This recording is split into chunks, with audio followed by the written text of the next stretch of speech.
Poppin' here from Pop Spectrum. If there's ever been one thing that has kept me calm and relaxed throughout this horrifying moment in our lives, it would honestly have to be Animal Crossing: New Horizons. Yeah, you know those memes where there's a literal disaster happening in the background while blissful children are playing in the foreground. And that's pretty much how people are describing Animal Crossing players right now. I'm never going to deny that that is 100% accurate. As soon as Nintendo announced there was going to be an Animal Crossing game for the Switch, fans of the beloved series rejoiced and waited patiently for the game to finally arrive. I was extremely excited to say the least and waited patiently in line to try out the demo when I attended Sydney's Anime Festival. I was even given these lovely prints that I cherish wholeheartedly and seriously need to find some frames for them. So with COVID-19 plaguing the world while changing all of our lives for the worst, I for one was just grateful to get my copy of this game while gathering supplies for mine and my husband's time of self-quarantine. Recently, throughout my days here, I'd be figuring out our finances, cooking, cleaning, and scripting for my videos on my main channel, Anime America,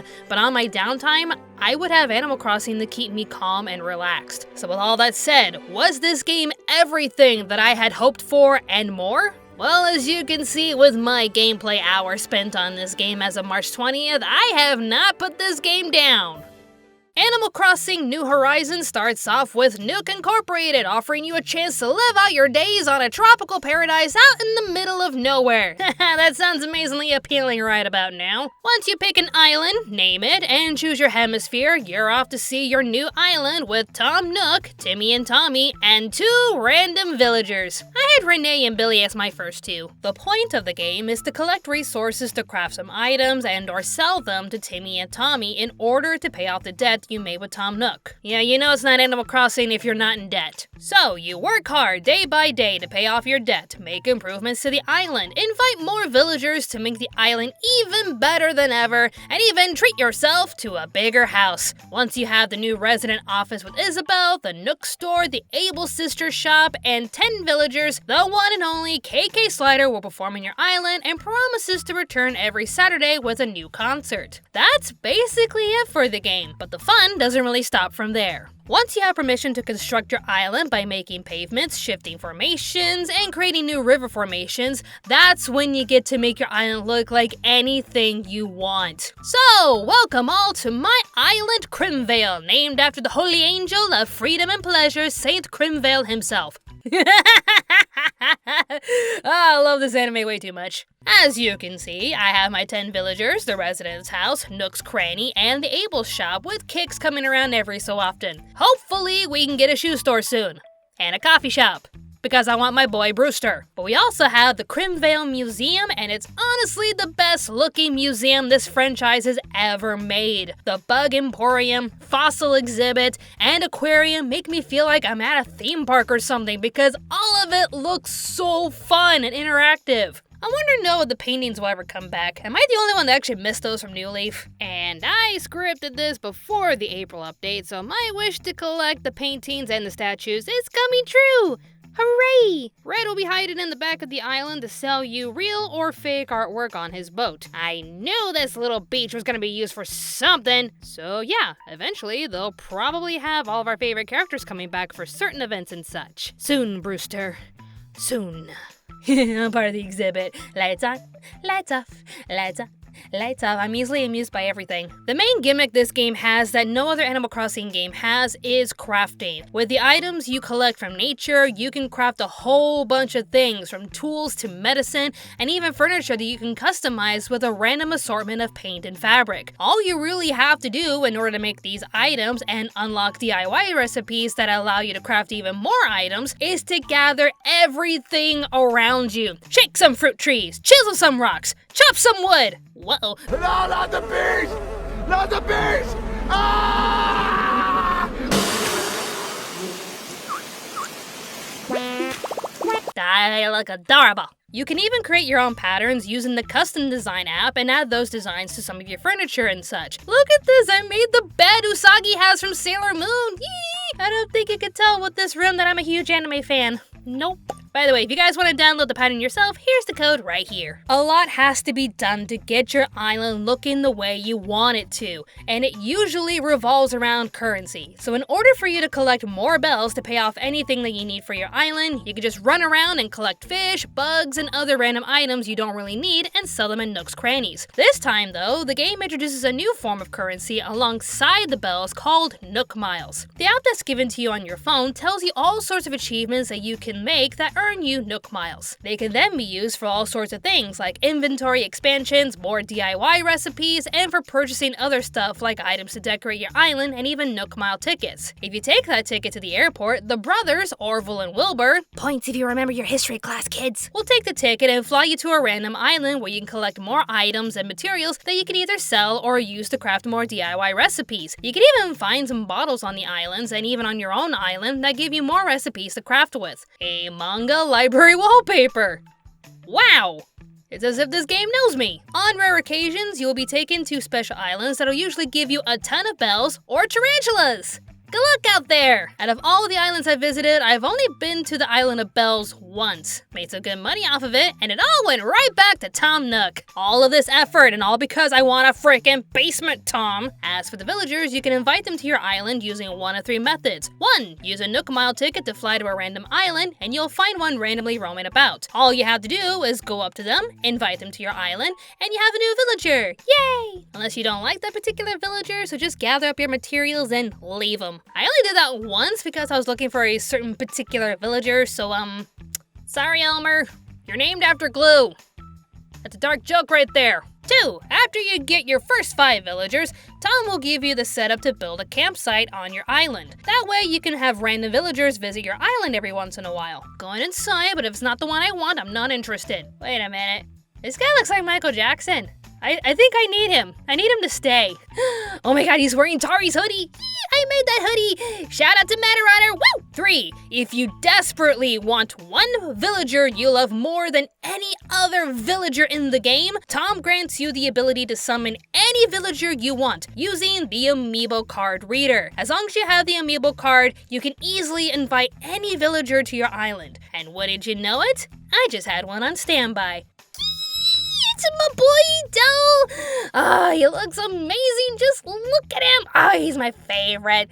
Hi, Dell. Please come to my island. Please, oh, please come to my island. Oh, I have to invite him 3 times while making 3 separate items that he wants on that day. For Dell, it'll be worth it. Look at him, he's playing the thumb piano. You're my boy, Dell, I love you. Throughout your time playing the game, you'll run into other iconic characters that'll give you some neat stuff if you talk to them. Wisp will get scared of you, so if you collect his soul particles and fix him back to normal, he'll reward you with an expensive or new item. Blather's little sister Celeste will pop up every once in a while to go stargazing while offering you new DIY recipes related to the constellations and space travel. But in order to make these items, you'll have to collect star pieces that you can only get during meteor showers. So far, I've made an Ares rocker, a space rocket, a UFO, and the Star Wand. Seriously, I don't think they could tell that I love Sailor Moon this much.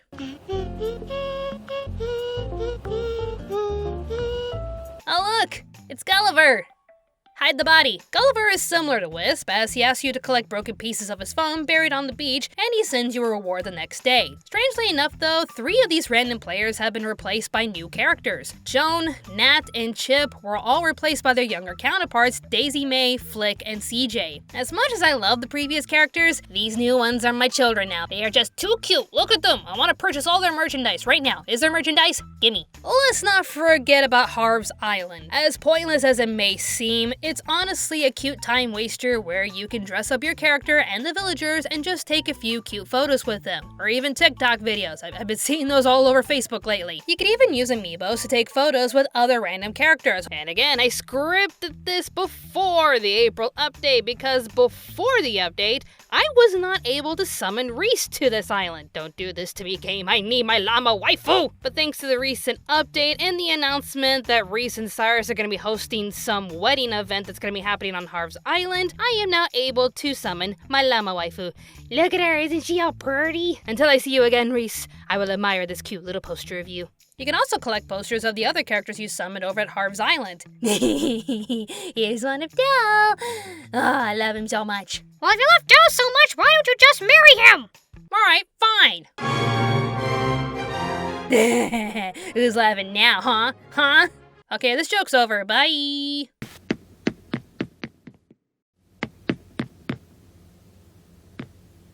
How'd you all sink through the floor? Now, as for the online play, I know it has its issues. Yes, you need to pay for Nintendo Online in order to use this, and you find yourself waiting a lot for the game to load your friends over to your island and vice versa. There's a ton of questions Orville will ask you, and you just want to see your friends ASAP, but it's very time consuming. Still, when you finally make it to your friend's island, or you finally have all of your friends with you, you start to create magical moments like this.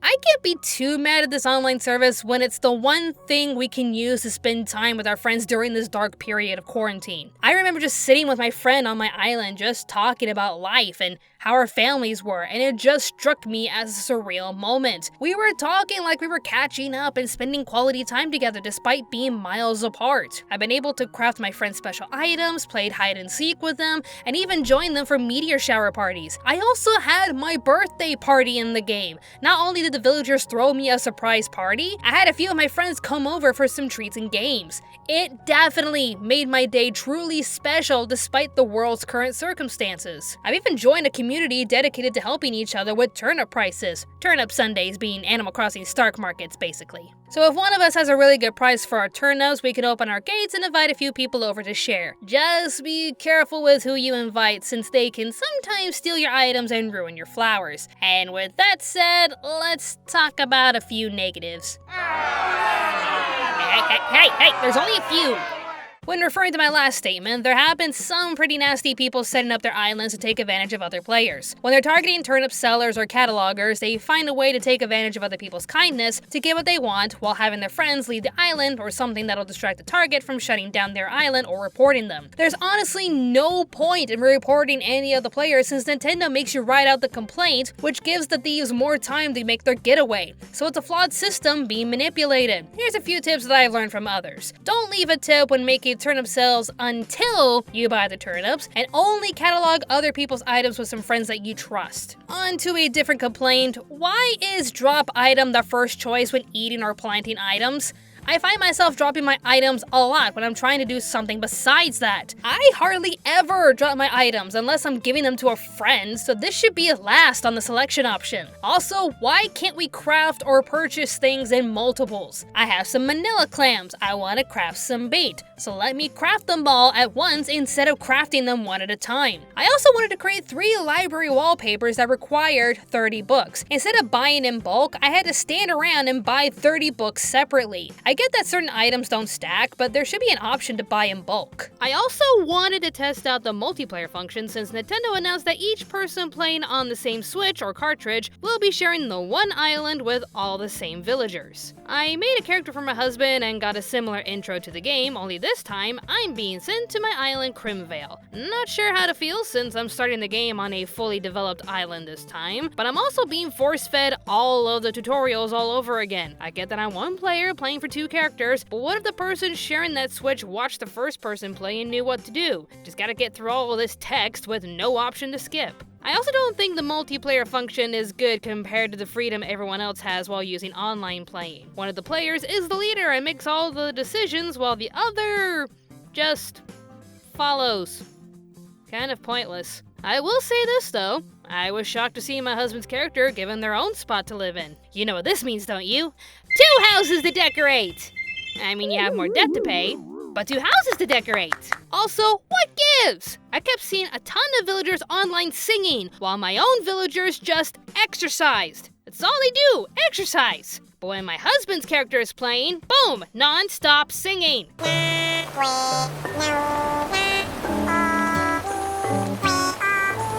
My villagers barely ever sing, and when they do, it's only for KK songs. But then my husband's character is on the island and everybody is singing. He doesn't have a single KK song registered to his stereo, but there they are. They're singing. Not cool, guys. I want songs too.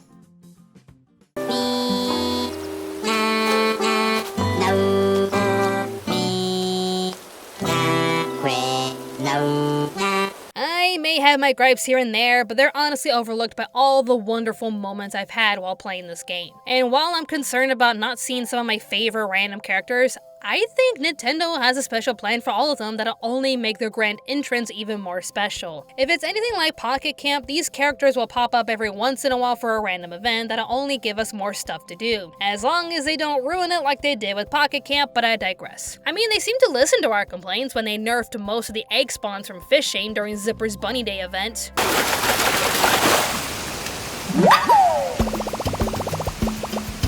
Hey Tom?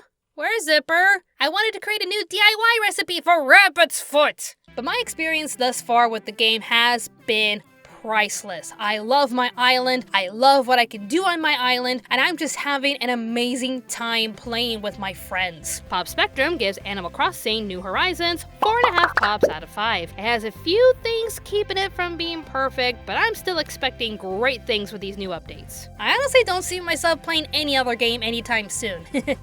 Unless... oh